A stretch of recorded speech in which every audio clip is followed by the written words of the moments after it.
Diz assim a palavra de Deus: da multidão dos que creram, uma era a mente e um o coração. Ninguém considerava unicamente sua coisa alguma que possuísse, mas compartilhavam tudo o que tinham.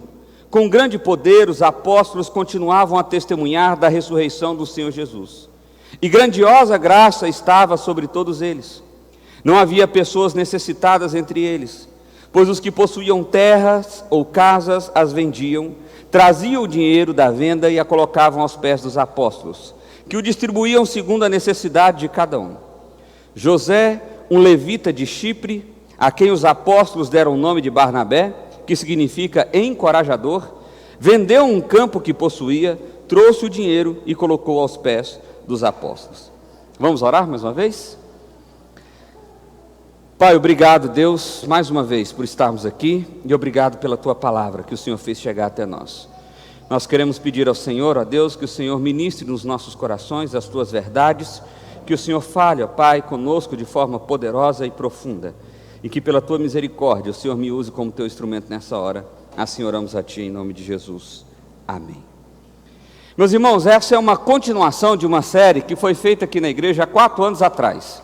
Então veja bem, há 4 anos atrás eu fiz uma série de pregações em Atos capítulo 1, que foi até o capítulo 4, verso 22. E agora nós estamos então retomando o livro de Atos, porque por vezes a gente sempre pega assim em série e de maneira sequenciada, mas quando o livro é grande demais, a gente pega os blocos do livro, porque senão a gente ficaria aqui no livro de Atos 1 ano, 2 anos, 3 anos, ou como alguns pastores do passado ficaram. Por exemplo, um pastor chamado Lloyd Jones pregou durante 11 anos somente o livro de Romanos na sua igreja, e ele morreu sem terminar.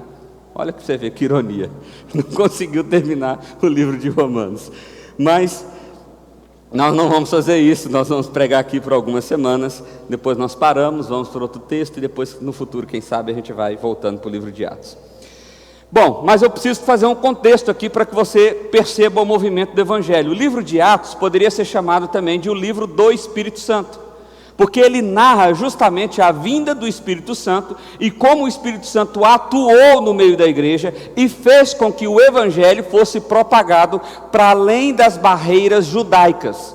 Lembre-se que Jesus veio no meio de Israel, os judeus foram então os primeiros chamados a viver o Evangelho, mas Jesus, quando vai assunto aos céus, ele diz que eles deveriam pregar não só em Jerusalém, mas em Samaria e até os confins da terra. Eles deveriam levar esse Evangelho agora para além das barreiras étnicas, para além das barreiras do país Israel. Então o que aconteceu foi que no capítulo 1, o Espírito Santo é prometido por Jesus quando ele está indo aos céus, assunto aos céus. No capítulo 2 vem o famoso e maravilhoso texto da descida do Espírito Santo, onde o Espírito Santo, tal como Cristo veio encarnado e viveu entre nós, agora o Espírito Santo também vem e habita no meio da sua igreja.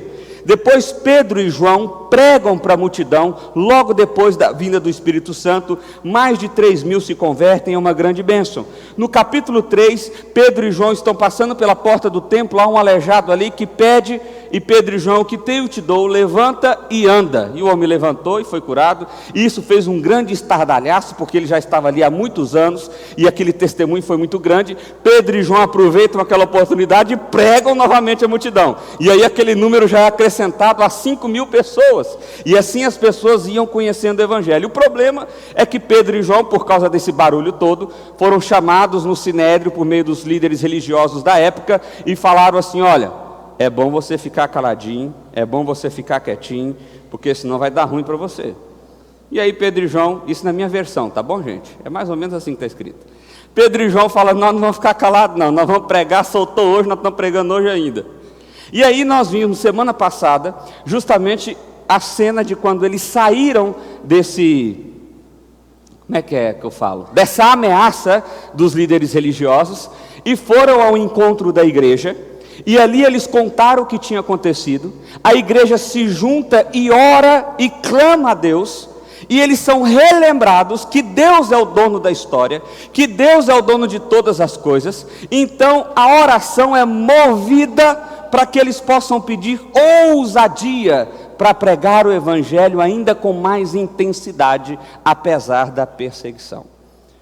E aí o texto então se encerra, o texto então acaba por ali, e aí a gente vem para o nosso bloco, o bloco agora a partir do verso 32, e parece que a narrativa que Lucas faz, Lucas é quem escreveu o livro de Atos, ele dá uma pausa em Pedro e João para contar agora como é que é a dinâmica da igreja, o que está acontecendo no meio da igreja, como que está acontecendo aquilo ali. Isso já tinha acontecido em Atos capítulo 2, do verso 42 em diante, só que agora no verso 32 acontece uma coisa um pouco diferente. Olha só, a primeira coisa que a gente precisa perceber nesse texto, vocês estão me ouvindo bem?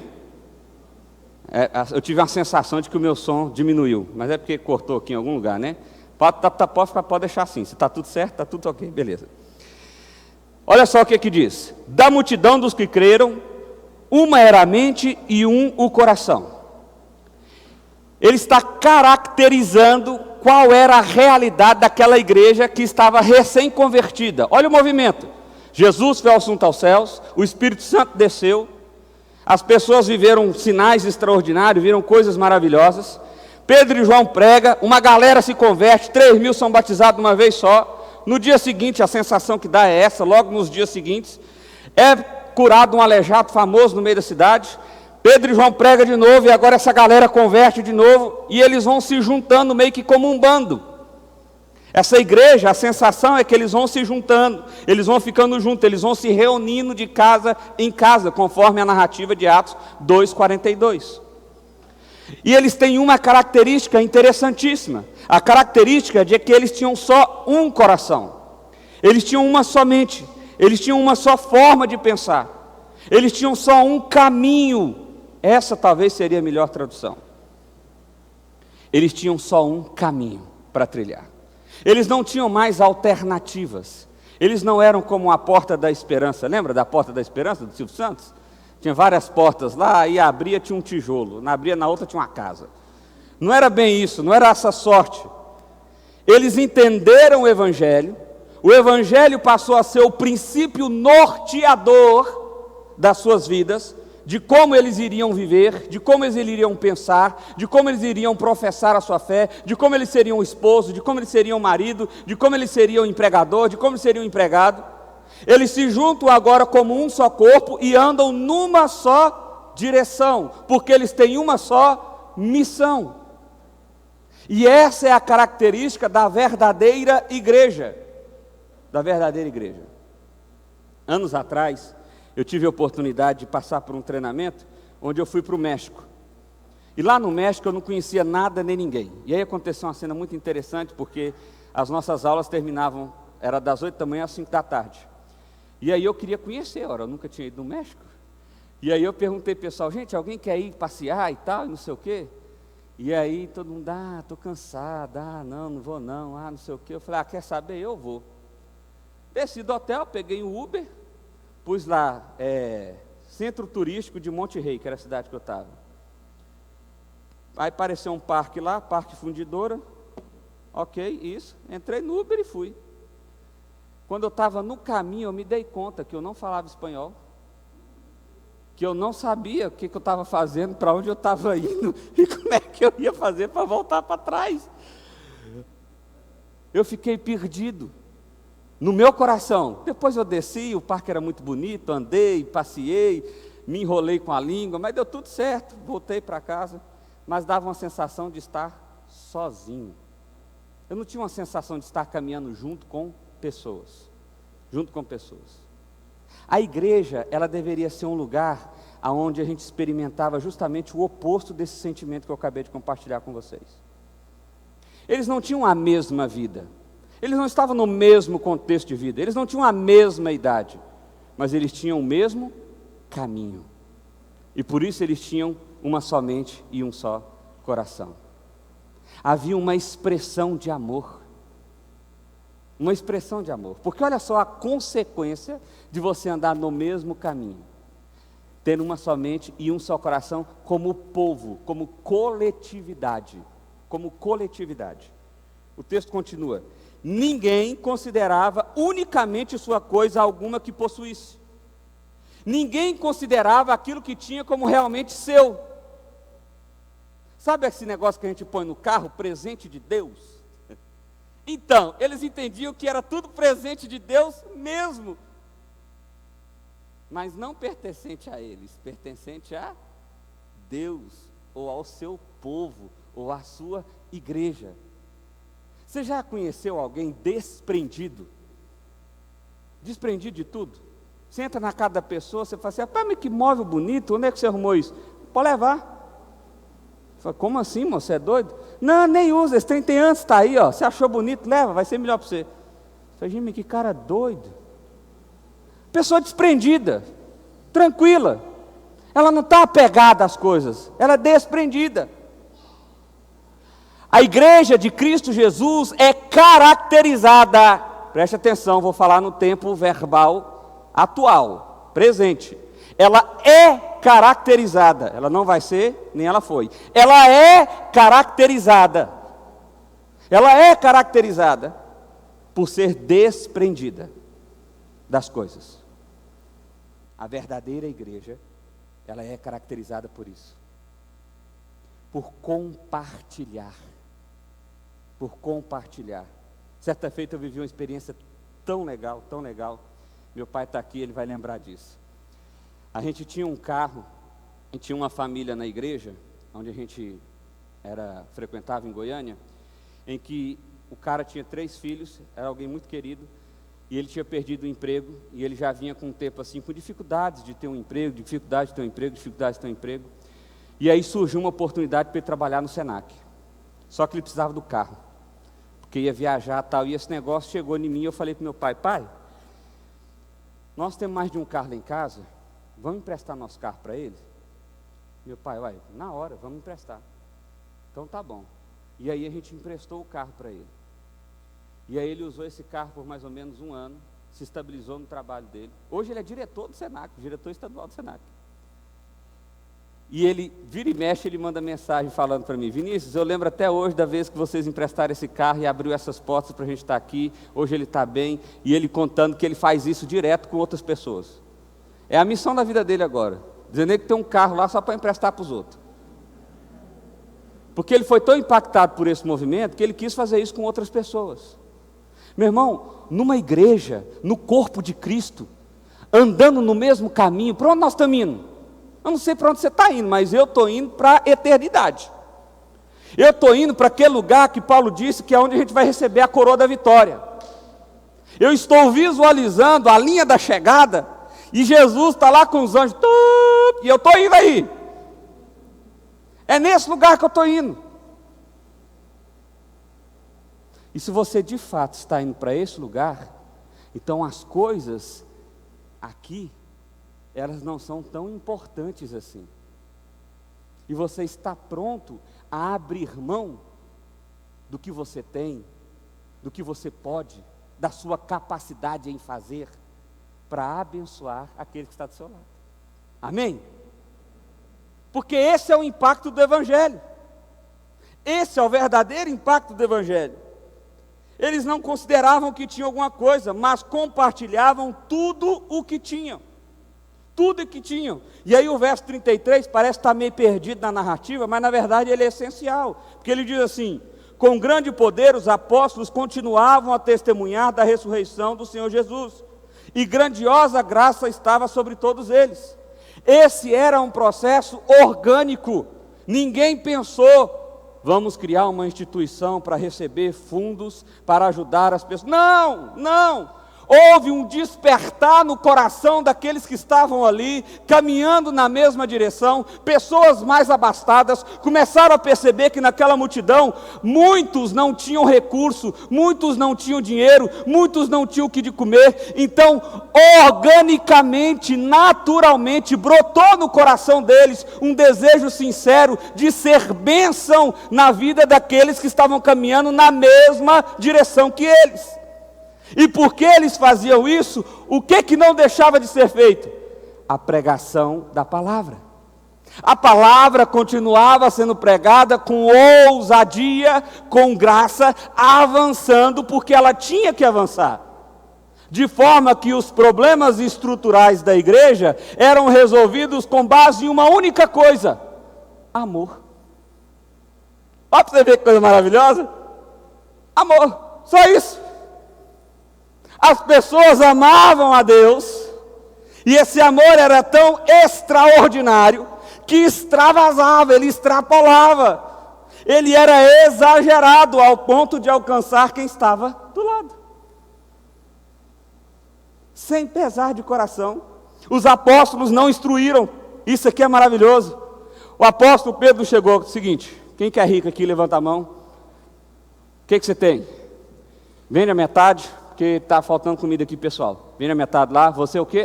Tá, beleza. Não. As pessoas voluntariamente faziam, porque elas entendiam que a principal missão, que era a propagação do Evangelho, não poderia parar, apesar das dificuldades.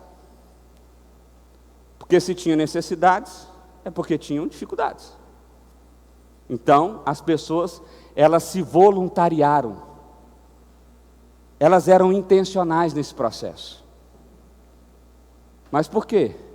Porque elas tinham só um coração, uma só mente, um só caminho. Um só caminho. Se nós estamos indo para direções opostas, não tem como você dar carona para alguém, tem? Estou indo para Porongatu, o cara quer carona para Goiânia, eu vou dar carona para ele? Faz sentido? Não faz. Agora, eu estou indo para Porongatu, o cara também está indo para Porongatu, faz sentido eu dar carona para ele? Total! A pergunta é, para onde é que você está indo?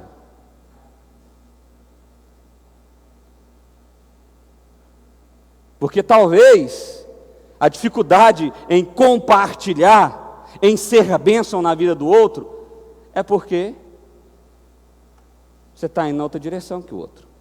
Vocês estão indo em direções opostas. Mas o texto continua, olha só, verso 34. Não havia pessoas necessitadas entre eles. Não havia ninguém necessitado entre eles. Não havia. Não havia. Ano passado aconteceu uma cena muito interessante. Uma pessoa chegou e falou assim: pastor, eu quero doar 100 cestas básicas, para a gente poder abençoar todo mundo que é da igreja e ninguém passar necessidade. Eu falei: isso aí é o amor de Deus. Isso aí é o amor de Deus. Ora, nós estamos passando por uma dificuldade, não é assim? Não existe pessoas passando por uma dificuldade? Não é assim? Então as pessoas que têm mais, também deveriam dar mais. Óbvio. Aliás, só tem mais porque Deus deu mais. Para você dar mais. É assim que funciona. Porque você não vai levar nada disso para o caixão. Não sei se te contaram, mas não vai. Não vai. Deus está te dando para você repartir. Para você repartir. Essa é a ideia. Essa é a ideia. Não tinha ninguém necessitado no meio deles, pois os que possuíam terras ou casas as vendiam, traziam o dinheiro da venda. Para você não ter uma percepção enganosa, tá bom? Porque eu sei que existem pastores que pegam esse texto e pregam ele e dizem assim: tá vendo? Maldito é você que tem uma casa própria. Maldito é você que tem um terreno, vende agora e dá para Jesus. Não. Havia um movimento orgânico de amor que era generoso, que era baseado na necessidade. Ok? Então, as pessoas que eram abastadas, à medida que era necessário, vendiam o que tinham, e aqui não está falando que era tudo. Uma pessoa tinha uma casa, um lote, não sei lá o que é que ele tinha, as posses que ele tinha ali, vendia o que era possível e dava aos apóstolos para que os apóstolos pudessem repartir conforme a necessidade. Então, aqui não é aquelas pregações doidas que se você não fizer isso, você é um maldito, ou coisa do tipo. Maldito é você que tem 10 casas, 20 casas, 100 casas, 200 casas, sei lá. Não, não é isso. Aqui é o seguinte: não importa o que você tenha, o que importa é aonde o seu coração está. Está entendendo? É onde o seu coração está. Se o seu coração é generoso, se você olha para o outro com compaixão, se você olha para o outro com amor, se você está disposto a dar carona para o outro, afinal de contas vocês estão indo na mesma direção. Vocês estão indo no mesmo lugar. O alvo é o mesmo. Há um só agir, uma só mente, um só coração. A questão aqui é o envolvimento do coração, não é o envolvimento financeiro. Mas olha só que esse texto ainda conta uma coisa interessante para nós. Verso 35. E colocavam aos pés dos apóstolos e distribuíam segundo a necessidade de cada um. Ok? John Piper, ele diz o seguinte, olha comigo esse comentário aí. John Piper define a fé em Jesus da seguinte maneira: é para ficar satisfeito com tudo que Deus é para você em Cristo. Essa é a sua definição de fé, essa é a sua definição favorita de fé salvadora. Ele prossegue observando que 2 dos efeitos de acreditar em Jesus são que o coração se afrouxa em relação às coisas e se aperta em relação às pessoas. Ser cristão significa ser mudado de dentro para fora, para que você apaixone-se pelas pessoas e desapaixone-se pelas coisas. Esse é o movimento ordinário de quem entendeu o Evangelho. Porque quem entendeu o Evangelho, entendeu que tudo isso aqui é passageiro. Então eu não me apego, eu não me apaixono por isso aqui, eu me apaixono por pessoas.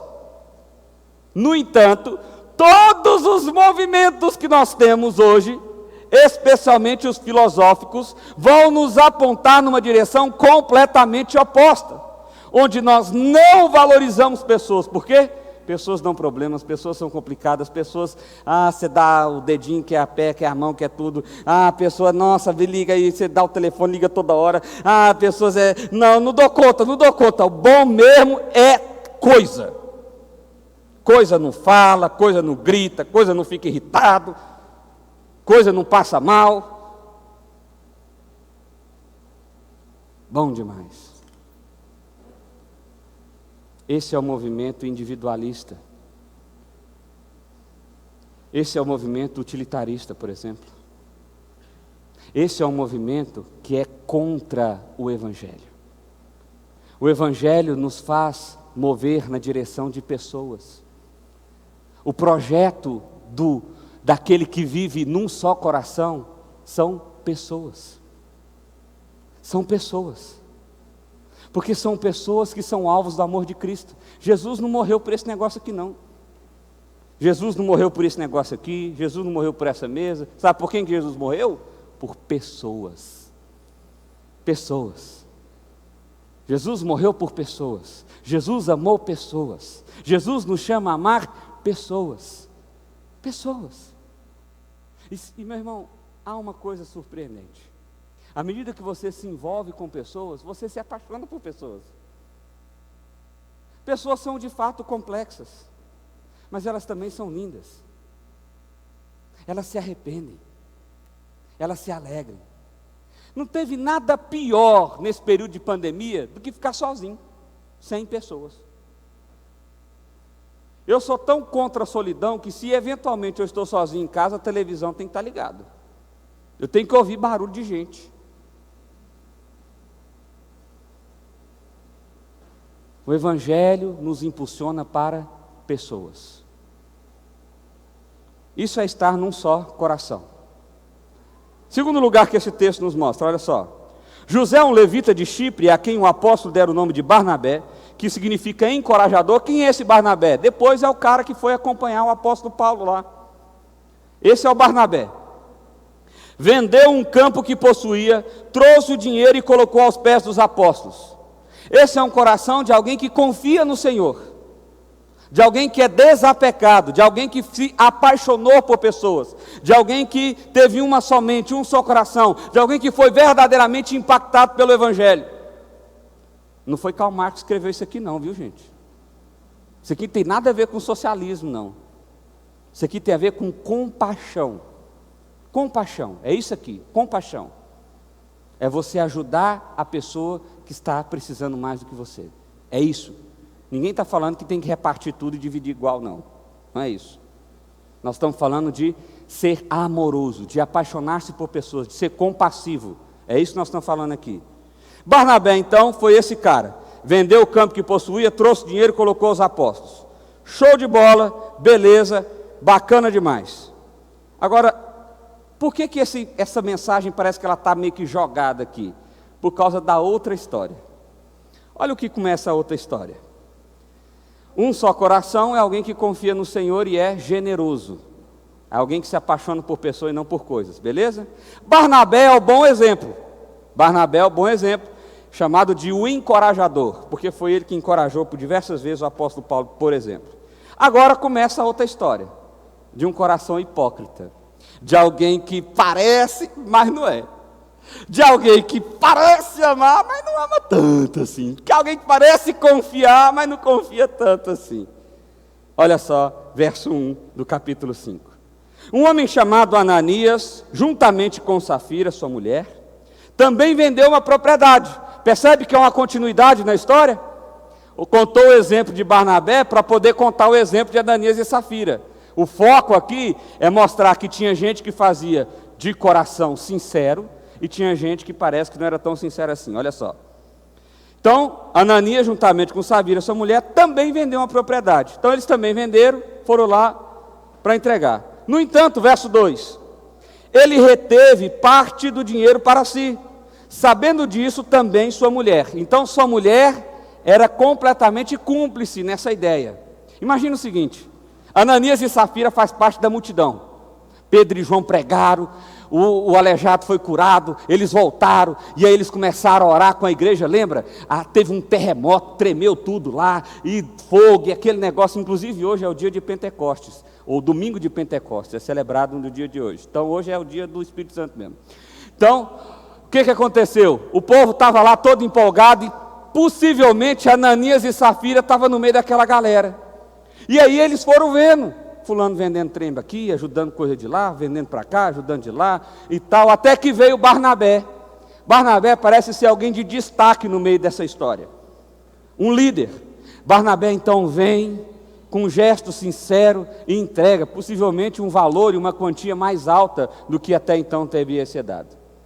E aquilo certamente impressionou a multidão. Eita, você viu Barnabé, rapaz? Vendeu a fazenda inteira e entregou para a igreja. Meu Deus do céu, não tinha coragem de fazer isso não. E aí Ananias e Safira meio que pensaram assim, nós não podemos ficar para trás não. Nós não podemos ficar para trás não. Nós vamos mostrar que a gente também faz parte da galera.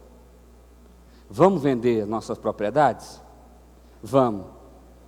Aí eu penso que Safira deve ter falado, mas e se esse trem der errado?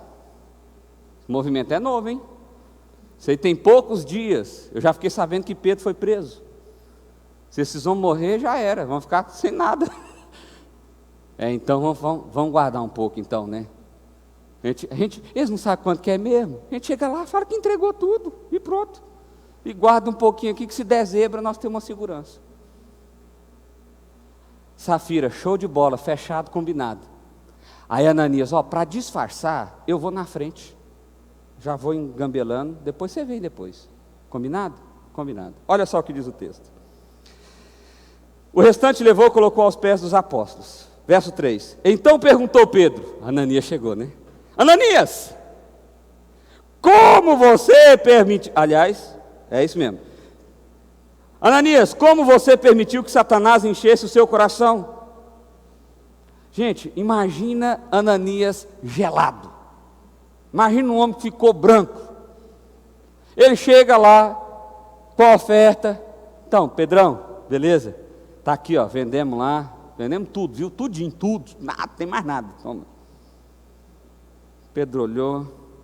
Teve o discernimento do Espírito, é um dos dons do Espírito. Os apóstolos tinham isso. Olhou e falou assim, Ananias, por que você deixou Satanás tomar conta do seu coração? E Pedro sabia do que estava falando, porque Satanás tinha tomado conta do coração dele também. Pedro sabia o que era isso. Por que você deixou Satanás te seduzir, Ananias? Por que você deu ouvido para Satanás? Por quê? Ao ponto de você mentir ao Espírito Santo. Ananias, você começou a perceber a bobagem que você fez? Você está tentando mentir para Deus, Ananias. Tentando mentir para Deus. E guardar para si uma parte do dinheiro que recebeu de propriedade. Ananias deve ter ficado assim, quem contou? Quem contou?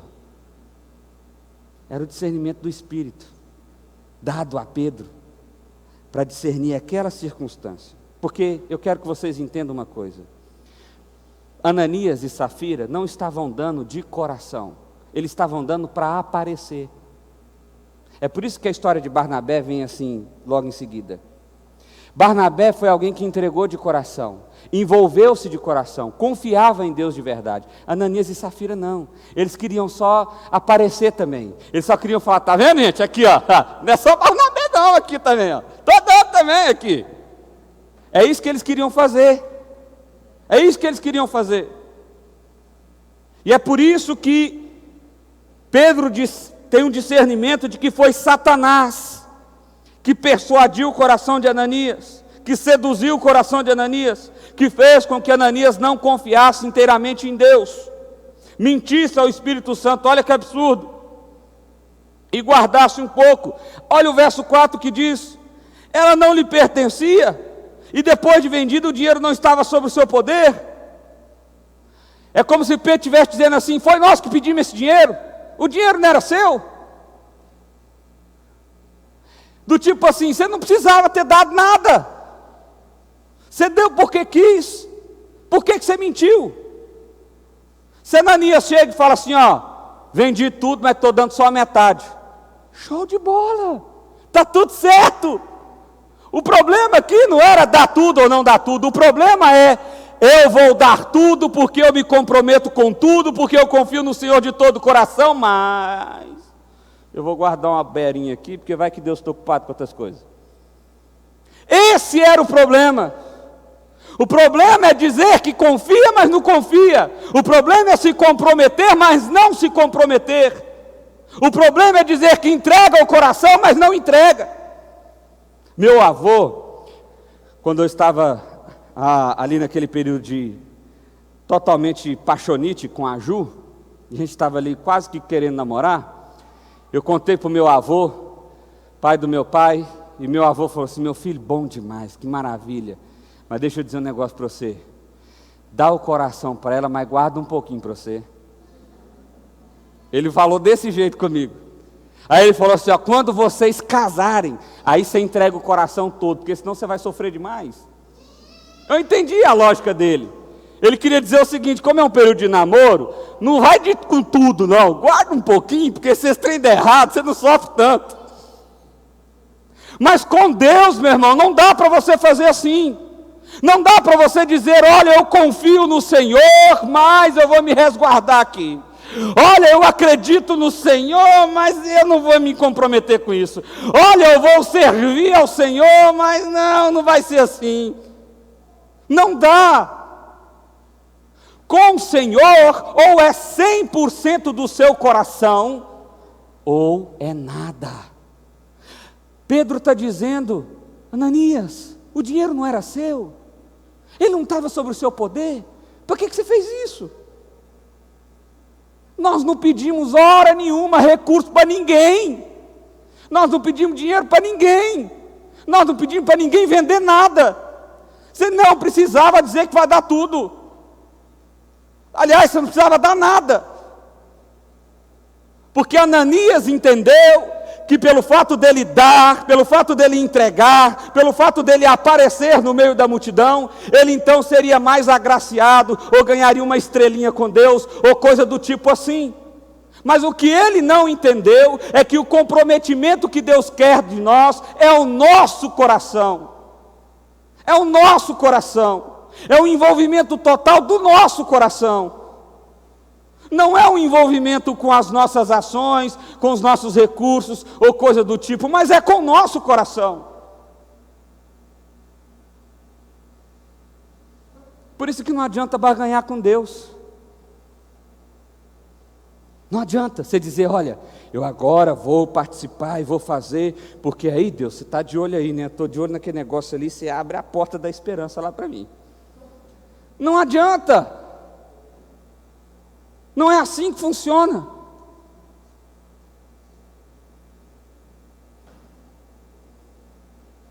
O texto continua: você não mentiu aos homens, mas sim a Deus. Você sabe o que é o pior da sua atitude, Ananias? Você acha que você mentiu para mim, que sou Pedrão, para o João, mas você não foi para nós, você mentiu não. Você mentiu para Deus, porque para nós não faz diferença nenhuma. Problema foi você ter se comprometido com Deus, feito esse estardalhaço todo. Porque não vai ser só Barnabé, que nós também vamos fazer. Estou dando contexto para a história, tá bom? E aí, na hora do vamos ver, cadê? Meu irmão, como pastor, tem 8 anos que eu sou pastor. Nesses 8 anos, eu não sei nem quantas vezes eu ouvi assim: pastor, pode contar comigo para o que deve é. Beleza. Fulano, vamos? Então, pastor, essa semana eu não posso. Tem jeito não. Sabe o que é? Deu justamente no dia da aula de yoga da minha sobrinha. Mas sua sobrinha não mora em São Paulo? Pois é.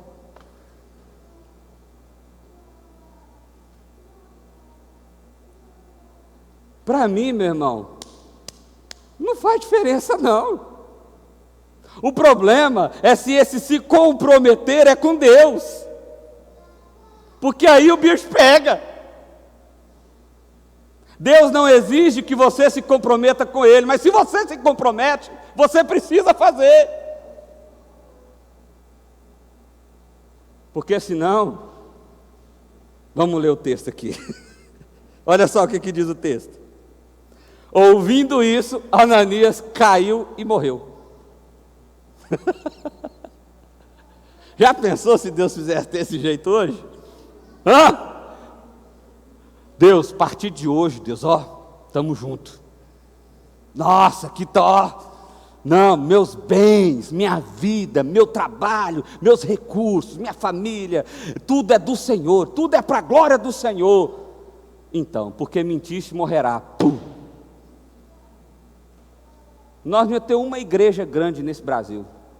Ia ser tudo igreja pequenininha.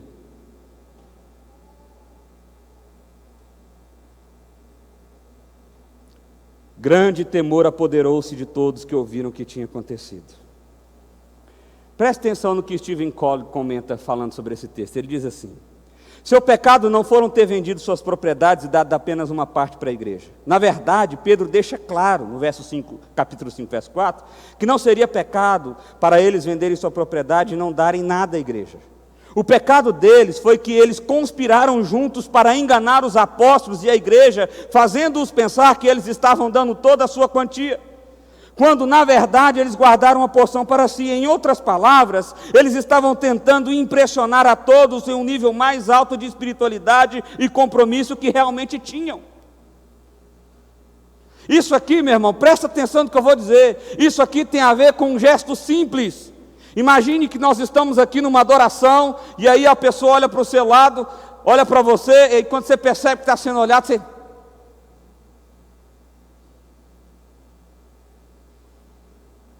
para mostrar que você é espiritual, para mostrar que você está no clímax do negócio. É a mesma coisa. Não adianta você aparecer em nada, se o seu coração não está verdadeiramente envolvido com isso.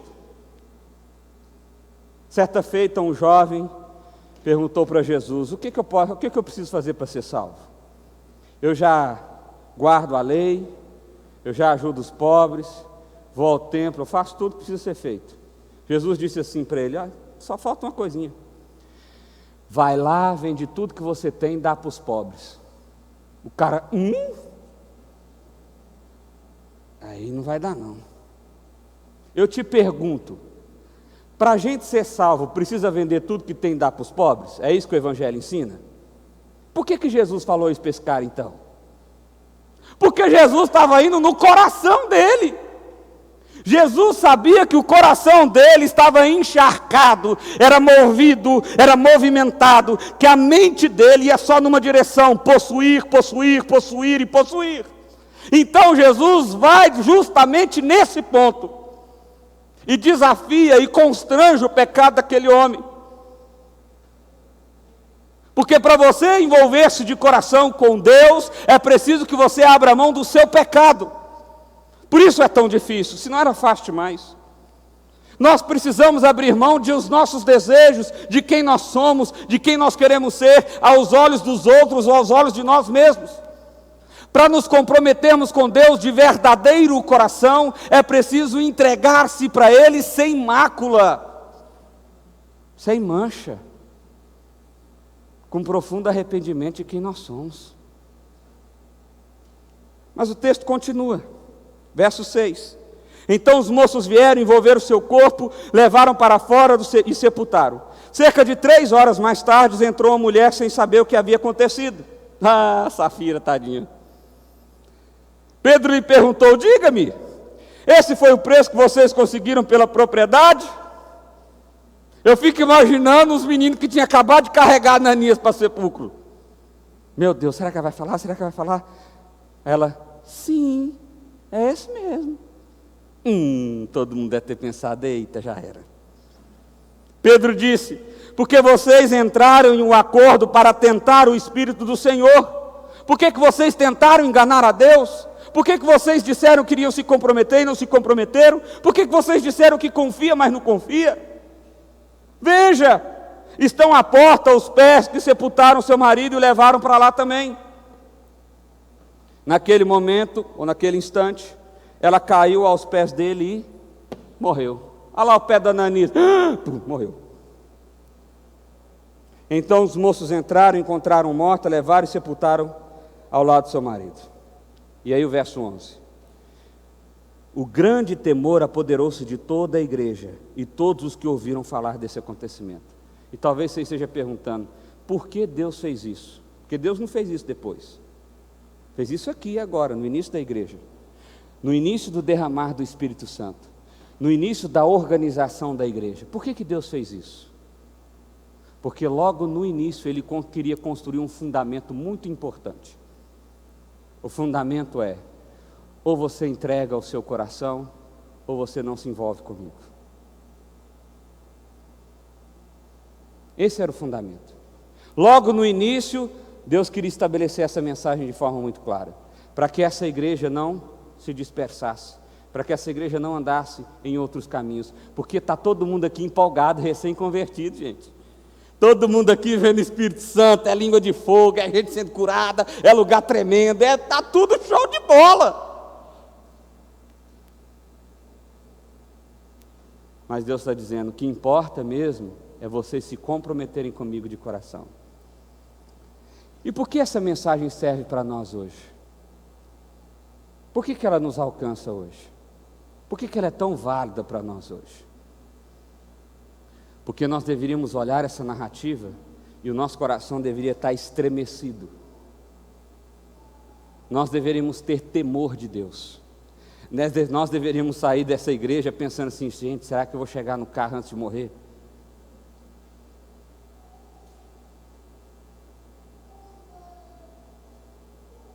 Dietrich Bonhoeffer, ele tem uma frase muito interessante, ele diz assim: aqueles que temem a Deus, não temem aos homens.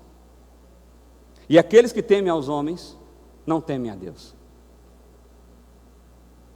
Não tem como nós temermos duas coisas diferentes. Ou Deus é o centro da sua história, que conduz as suas decisões, ou não é Deus. É simples assim. Ou você confia de todo o coração no Senhor, se compromete com Ele e entrega o seu coração por completo. Ou você está fingindo que é, e Deus não está fingindo que sabe, porque Ele de fato sabe. O que fazer então? Encerrando aqui. Em primeiro lugar, somos um se Cristo é o nosso Rei. Somos muitos se somos nossos próprios reis. Entendeu a lógica aqui? Se Cristo é o rei, nós somos um só povo, um só coração, um só caminho. Nós estamos agindo com generosidade, com amor. A gente olha para o outro com compaixão, a gente se envolve com pessoas. É lindo, é lindo, é lindo. Pastor, isso não está acontecendo. É porque Cristo não é rei. Cristo não é rei. Você é o seu próprio rei. Ou a sua profissão é o seu próprio rei. Ou o seu dinheiro é o seu próprio rei. Ou o seu status é o seu próprio rei. Eu não sei qual é o seu rei. Eu sei que Cristo não é. Porque se fosse, nós estaríamos juntos, de mão dada, andando na mesma direção. Porque não há outro caminho que não seja a cruz do Evangelho. Não há outro caminho, não há outra expectativa de esperança para nós, que não seja não nos encontrarmos com Cristo, nosso Salvador, no dia final.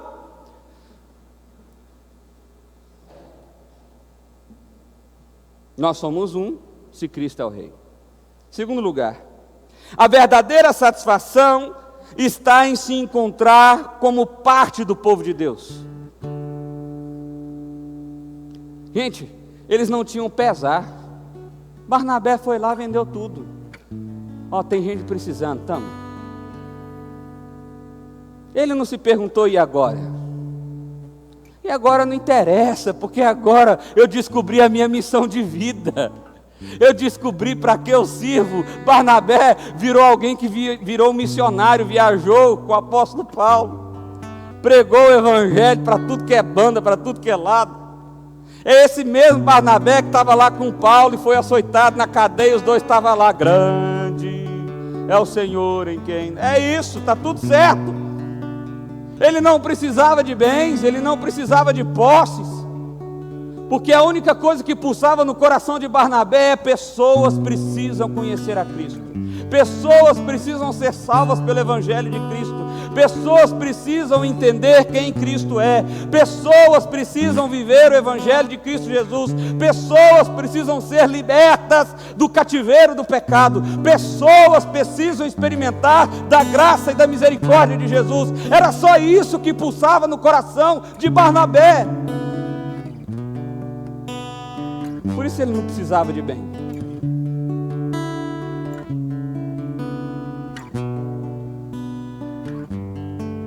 Terceiro, você é chamado para amar pessoas e não ideias, status, filosofias e etc. Meu irmão, eu olho com profunda tristeza, mas é assim, com profunda tristeza, quando eu vejo cristãos, irmãos, pais e filhos, se desfazendo por causa do seu ídolo político, seja ele quem for. Eu não posso deixar de falar sobre esse assunto. Eu falo político, o pessoal já travou a espinha. A idolatria está tão grande, é tão absurda, que já tomou o lugar de Jesus há muito, mas há muito tempo. Uma casa, uma família não consegue viver num só caminho, porque existe um político de estimação para cada um, existe uma filosofia, uma ideologia para cada um. Observe que numa casa assim, Cristo não é o rei, e por Cristo não ser o rei, não há um só caminho, não há uma só mente, não há só uma direção. Sabe por que casamentos se desfazem? Sabe por quê? Porque Cristo não é o rei. O marido está andando para um lado, a mulher está andando para o outro, vai acabar mesmo. É por isso que casamento se desfaz. Sabe por que amizade se desfaz? Porque Cristo não é o rei. Cristo não é o rei. O rei é o orgulho, o rei é a vaidade, o rei é a vontade de estar certo.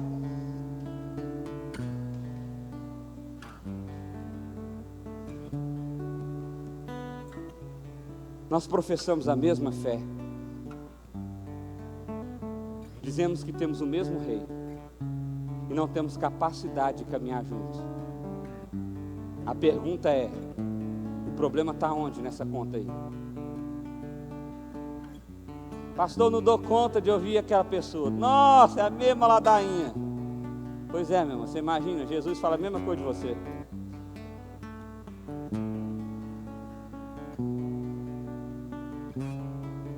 Só que com uma diferença: ele inclina os ouvidos para ouvir o que você tem para dizer, mesmo ele sabendo que é bobagem, mesmo ele sabendo que você não quer sair do problema, que você só quer viver e reviver esse problema. Ele ouve, mais uma vez, de novo, pela terceira, pela quarta, pela quinta, pela sexta, pela décima, pela 20ª, pela 100ª, pela 1000ª, porque ele te ama.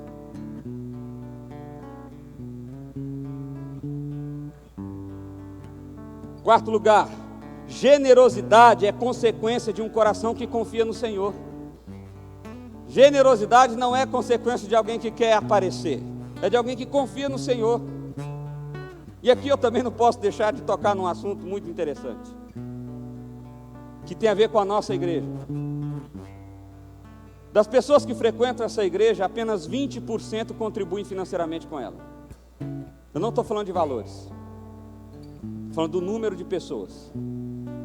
20% de cada 10 pessoas que aqui estão, agora, nesse momento, 8 não contribuem financeiramente com essa igreja, ou nunca contribuíram. É muita coisa, não é? E a minha pergunta é: por quê? Talvez porque a gente não oferece barganha. Ó, se você der, Deus vai te dar 2 vezes mais, 3 vezes mais, 4, 10, 100, 1000 vezes mais. Nós não podemos fazer isso, porque isso é falso. Isso é falso, totalmente falso. Mas sabe, eu comecei a pensar que talvez o problema seja esse aqui: nós não confiamos no Senhor. O que acontece nessa igreja, meu irmão, essa estrutura que você está vendo aqui, é fruto de corações muito generosos. Muito generosos. Não é gostoso estar no ar-condicionado assim, não é bom? Bom, não é? Estou de paletó aqui, estou começando a querer suar, mas está tudo certo. Mas tem que pagar para pôr esse trem aí, você acredita? Eles não dão. Não dá. Tem que comprar. Está vendo essa estrutura aqui? Ela não foi tirada ainda, você sabe por quê? Vai ter que fazer um movimento estrutural nessa parede aí para poder diminuir essas colunas. Não estava no script isso aí. Nós não temos recurso para fazer isso aí. Mas nós precisamos fazer isso aí, porque olha lá, dá uma olhadinha para trás aí, você que está na frente. Nós precisamos desse espaço aí integrado aqui? Com certeza. Nós vamos precisar fazer essa estrutura aí. Sabe como que isso vai acontecer? Através de corações generosos. Através de corações generosos. Confie no Senhor, meu irmão. O problema aqui não é se você dá dinheiro para a igreja ou deixa de dar. Não é esse o problema. De coração, não é esse o problema. Você não precisa dar 1 centavo para a igreja, não precisa. O problema é o que isso revela. Talvez isso revela o quão distante o seu coração está de Deus, o quanto você confia em você mesmo, o quanto você confia na sua capacidade e o quanto você não confia em Deus. Quinto lugar, Deus não procura aduladores, mas sim corações sinceros. Porque às vezes você ouviu o que eu falei agora, você está pensando: quer saber? Mulher, tira o checão aí que agora nós vamos pôr para moer também. Não. É de coração, é de coração, é de coração, é envolvimento de coração. É envolvimento de coração. Deus quer o seu coração, Ele não quer seu dinheiro, não, Ele quer seu coração.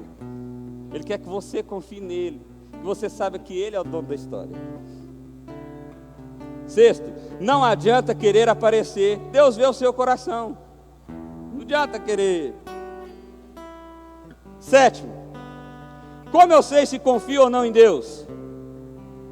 Com a seguinte pergunta: você é generoso? Você é generoso?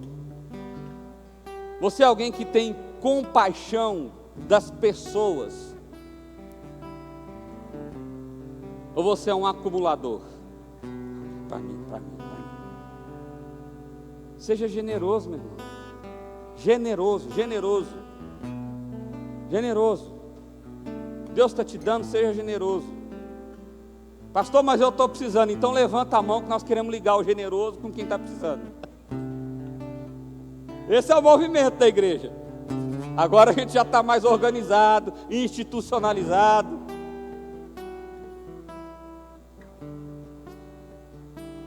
Oitavo, Deus não quer seu dinheiro, não quer seu status, não quer seu cargo, não quer sua inteligência. Deus quer o seu coração, uma entrega completa do seu coração. Não é para você dar e guardar um pouquinho para você, é para você entregar tudo, todo o seu coração, se comprometer por inteiro, se comprometer por completo. Se você fez uma promessa para Deus, se você já fez algum compromisso com Deus, corra e vá cumprir, corra e vá cumprir, porque saiba, durante toda a história da Bíblia, seja no Antigo ou seja no Novo Testamento, todos aqueles que se comprometeram com Deus e não cumpriram a sua palavra, foram penalizados por Deus. E Deus não muda, como a gente já disse aqui nesse dia. Deus não muda. Se você se comprometeu com Deus, em qualquer nível que tenha sido da sua vida e na sua história, em qualquer momento mesmo que tenha passado anos, viva esse compromisso. Viva esse compromisso, porque Deus vai cobrar isso de você. Você pode ter certeza disso.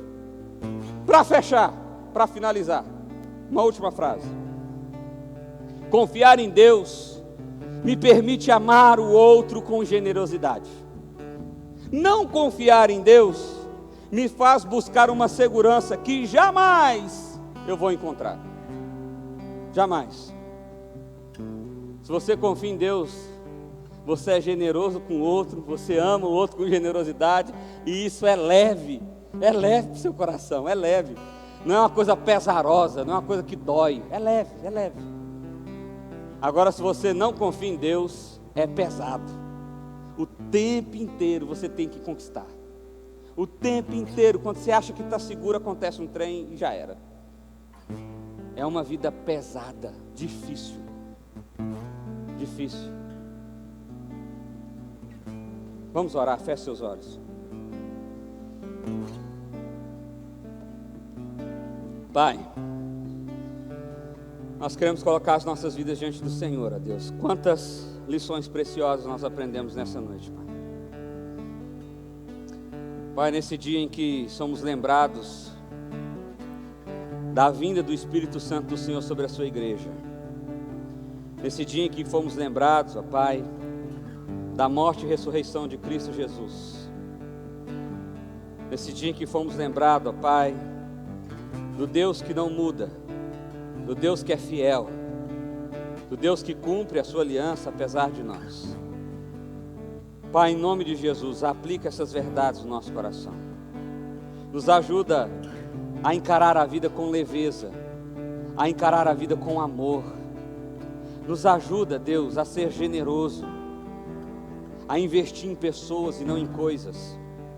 Nos ajuda, Deus, a olhar para o outro com compaixão. Nos ajuda, Deus, a entender a nossa missão.